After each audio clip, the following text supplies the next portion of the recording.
السلام علیکم ورحمۃ اللہ وبرکاتہ۔ محترم سامعین کرام، بزم اشرف کی 23ویں مجلس ہے اور ہم مسائل روزہ کو سن رہے ہیں۔ آج سفر کے روزے کا مسئلہ جو بہت اہم ہے، ہمیں اکثر ہمارے یہاں یہ مسئلہ پیش آتا ہے۔ سوال یہ ہے کہ ایک شخص جدہ میں کام کرتا ہے، بیرون ملک میں ہے،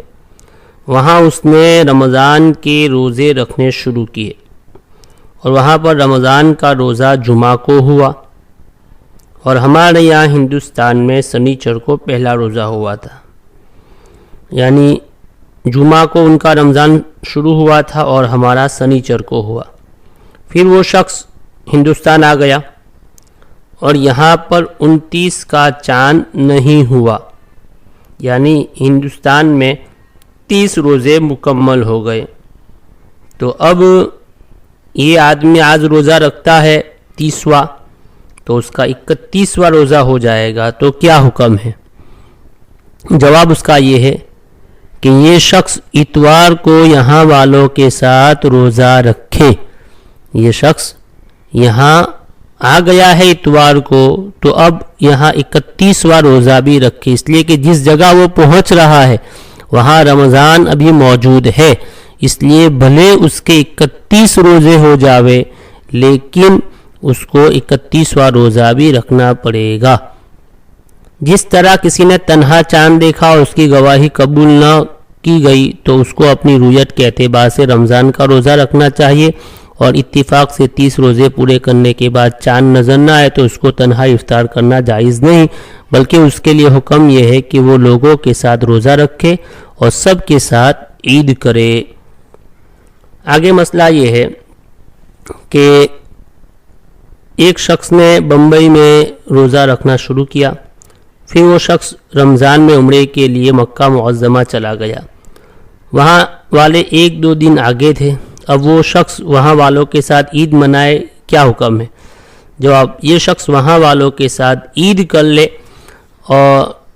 باقی ماندہ روزوں کی قضا کر لے، یعنی اگر 27 روزے ہوئے ہو تو 2 روزے رکھے، اور اگر 28 روزے ہوئے ہو تو 1 روزہ رکھے، کہ مہینہ 29 دن سے کم کا نہیں ہوتا۔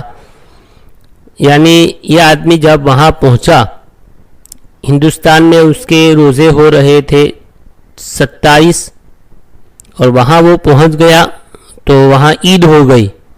تو اب اس کو وہاں کے لوگوں کے ساتھ عید کرنی پڑے گی، اور رمضان کے بعد 1 روزے کی اس کو قضا کرنی پڑے گی۔ کم از کم 29 روزے تو اس کو رکھنے پڑیں گے، کیونکہ اسلامی مہینہ 29 دن سے کم نہیں ہوتا ہے، اس لیے جہاں وہ پہنچ رہا ہے وہاں عید ہے تو اس کو عید منانی پڑے گی۔ اگر 31واں روزہ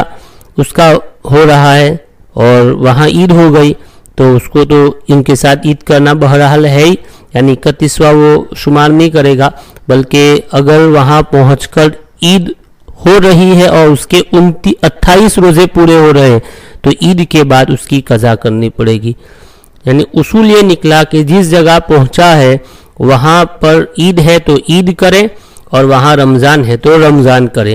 اگر عید کر رہا ہے اور اس کے 27 روزے پورے مہینے کے ہو رہے ہیں تو بعد میں اس کو 2 روزوں کی قضا کرنی پڑے گی، اور اگر وہاں پہنچ رہا ہے اور عید ہے، رمضان ہے ابھی، اور اس کا 31واں روزہ ہو رہا ہے تو 31واں روزہ بھی رکھ لے۔ اللہ ہمیں عمل کی توفیق عطا فرماوے۔